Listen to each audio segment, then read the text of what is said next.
आज के इस क्लास में हम लोग देखने जा रहे हैं कन्वर्स ऑफ थेल्स थ्योरम। ठीक है, हम लोगों ने थेल्स थ्योरम ऑलरेडी पढ़ लिया है। बेसिक प्रोपोर्शनैलिटी थ्योरम या थेल्स थ्योरम हम लोगों ने ऑलरेडी कवर कर लिया। उसके बाद फिर हम लोग आज पढ़ना है कन्वर्स ऑफ थेल्स थ्योरम। तो जितने बच्चे इस वीडियो को देख रहे हैं, मेरा रिक्वेस्ट रहेगा कि आप first part basic proportionality theorem और थेल्स थ्योरम को अच्छे से समझ लें। इसके बाद फिर यहाँ पे इस वीडियो में आए ताकि मैं अच्छे से आपको रिलेट कर पाऊं। उसमें हम लोगों ने ऑलरेडी कुछ बेसिक कॉन्सेप्ट को समझा था।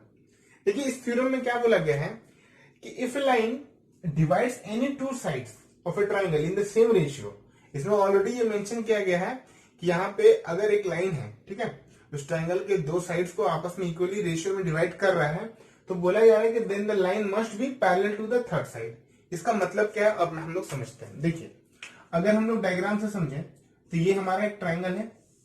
ओके, ये हमारा ट्राइंगल बनेगा एबीसी। हम लोग एज्यूम कर ले रहे हैं यहाँ पे हमारा ट्राइंगल क्या है, एबीसी। अब इस एबीसी ट्राइंगल में हम लोग को बोला गया है कि यहाँ पे एक लाइन है जो इट्स साइड्स के रेशियो को इक्वली डिवाइड कर रहा है। इसका मतलब हमारे पास गिवन कंडीशन क्या है, गिवन कंडीशन क्या है कि AD by DB is equal to AE by EC। ये हमारे पास गिवन कंडीशन है ऑलरेडी। क्वेश्चन में ये बोला गया है कि if line divides any two sides, इस ट्राइंगल के देखिए साइड्स AB और AC को वो क्या कर रहा है, डिवाइड्स कर रहा है in the same ratio, then the line must be parallel to third side.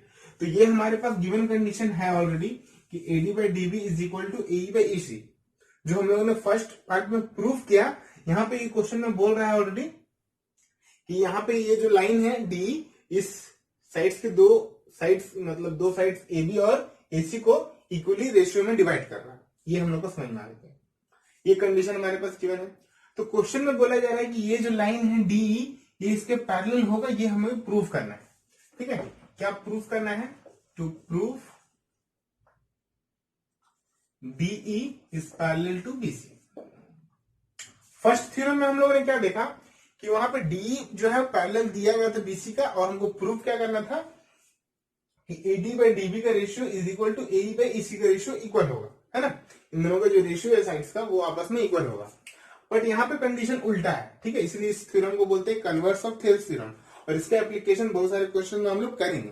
तो देखिए, यहाँ पे बोला जा रहा है कि अगर साइड्स का रेशियो सेम है, मतलब AD by DB is equal to AE by EC है, तो यहाँ पे आपको प्रूफ क्या करना है कि DE जो है पैरेलल होगा BC का। अब कैसे होगा ये प्रूफ? तो देखिए, हम लोग को मेन कंस्ट्रक्शन करना होगा थोड़ा सा। ठीक है, यहाँ पे कंस्ट्रक्शन क्या करना होगा, हम लोग क्या करेंगे, यहाँ पे एज्यूम करेंगे कि यहाँ पे ये जो लाइन है DE वो पैरेलल नहीं है, एक दूसरा लाइन है जो इस BC साइड के पैरेलल होगा। तो हम लोग एज्यूम करेंगे कि let us consider another line DF। Okay, हम लोग यहाँ पे एक दूसरा लाइन ले रहे हैं DF। यहाँ पे एक्चुअली E है और यहाँ पे ये पॉइंट F है। हम लोग एज्यूम करें कि ये जो लाइन DF गया है वो क्या है, पैरेलल होगा BC का। तो let us consider another line DF parallel to BC। Okay, ये हम लोग एज्यूम कर रहे हैं। सो अगर ये कंस्ट्रक्शन हम लोगों ने किया, तो अगर ये DF पैरेलल होगा BC का, सो हम लोग को यहाँ से क्या रिलेशन मिलेगा, देखिए कि AD by DB is equal to क्या मिलेगा, AF बाई FC। ये रिलेशन हम लोग को मिलेगा अगर वो ऐसा पैरेलल हुआ। अगर DF जो है वो पैरेलल हुआ BC का, ये जो लाइन DF है अगर वो पैरेलल हुआ BC का, तो AF बाई FC का जो रेशियो होगा वो क्या आ जाएगा, AD बाई DB के रेशियो के बराबर आएगा। तो AD बाई DB के रेशियो के बराबर आएगा। अब हमारे पास कंडीशन ये गिवन है, और ये अगर हम लोग DF को पैरेलल एज्यूम कर रहे हैं तो ये हमारे पास आ रहा है। तो इन दोनों को इक्वेट करने पर, ओके, इन दोनों को ही आपस में इक्वेट करने पे क्या रिजल्ट मिलेगा, देखिए यहां से मिलेगा हमें कि AE बाई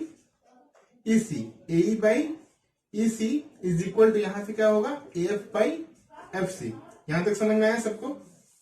ओके, यहाँ पे इसको 1 कर दीजिए और इसको 2 कर दीजिए। ठीक है, तो हम लोग यहां लिख सकते हैं कि फ्रॉम 1 एंड 2, तो फ्रॉम 1 एंड 2 हम लोग को क्या रिजल्ट मिल गया कि AE by EC is equal to AF by FC। अगर हमको ये प्रूफ करना है कि ये जो लाइन D है वो पैरेलल है BC का, तो हमें ये कॉन्सेप्ट समझना होगा कि यहाँ पे हम लोगों ने जो एक्स्ट्रा एक लाइन हम लोगों ने अनदर लाइन एक ज्वाइन किया डीएफ, और यहाँ पे ऑलरेडी एक लाइन है डी। तो हम लोग को ये सिर्फ क्या दिखाना है यहाँ पे कि ये जो पॉइंट है ई और ये जो पॉइंट है एफ वो दोनों एक ही जगह पे है। तो ये पॉइंट दिखाने के लिए मुझे ईसी और एफसी, ओके, ईसी और एफसी का जो वैल्यू है वो आपस को इक्वल करना होगा। यहाँ पे मुझे ईसी और एफसी का वैल्यू आपस में इक्वल करना पड़ेगा। तो मुझे ये एई और एफ को आप पहले इक्वल करके हटाना पड़ेगा, ठीक है। यहाँ पे एई और एफ को क्या करना पड़ेगा, सेम करना पड़ेगा। यहाँ पे एई और एफ को क्या करना होगा, सेम करना होगा। ये सेम कैसे होगा ये आप समझिए। हम लोग क्या करेंगे, अगर दोनों ही साइड मतलब एलएचएस और आरएचएस अगर दोनों ही साइड में +1 कर दें, ठीक है। अगर हम लोग दोनों ही साइड में क्या करें, +1 करें। यहाँ पे देखिए +1 करने से क्या फायदा होगा ये समझिए, ठीक है। अगर हम लोग लिखें ऐसा कि AE बाई EC, ठीक है, +1 is equal to AF by FC +1, ऐसा कुछ आएगा। अब जैसे ही हम लोगों ने यहाँ पे +1 किया, ध्यान से देखिए, जैसे ही हम लोगों ने यहाँ पे +1 किया, +1 करने से आएगा क्या, यहाँ पे ये कुछ ऐसा हो जाएगा कि AE plus EC by EC is equal to यहाँ पे AF plus FC by FC, ये कुछ ऐसा है। अब देखिए AE प्लस EC, यहां पे देखिए AE plus EC, AE plus AC क्या आ रहा है आपका, टोटल लेंथ अगर ऐड करें AE और EC को, ठीक है, तो आपका वैल्यू क्या आएगा AC और नीचे में हो जाएगा EC इज इक्वल टू, यहाँ पे ऊपर में चेक करिए AF बाई FC। तो अगर मैं AF को और FC को आपस में ऐड करूं तो यहाँ पे फिर वापस क्या आ जाएगा AC और नीचे में हो जाएगा FC। क्लियर हो रहा है। अब देखिए ये AC अगर कटेगा तो यहां से आपको सिंपली दिख रहा होगा कि यहाँ पे EC और FC का वैल्यू क्या है, आपस में सेम आ चुका है। EC और FC का वैल्यू आपस में सेम आ चुका है। तो EC और FC आपस में सेम है, इसका मतलब therefore E and F are coincide.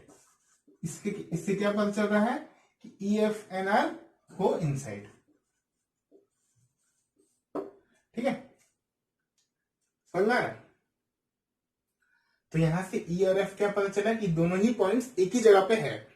तो हम लोग यहाँ पे ये लिख सकते हैं कि हम लोगों ने यहाँ पे जो एज्यूम किया कि ये जो DF है पैरेलल है BC का, तो हम लोग ये लिख सकते हैं आप कि नाउ, यहाँ पे लिख सकते हैं हम लोग, ठीक है, यहाँ पे लिख सकते हैं कि now DE is parallel to BC। Okay, ये हम लोगों ने प्रूफ कर दिया। क्लियर हो रहा है। तो ये कॉन्सेप्ट है कन्वर्स ऑफ थेल्स थ्योरम का।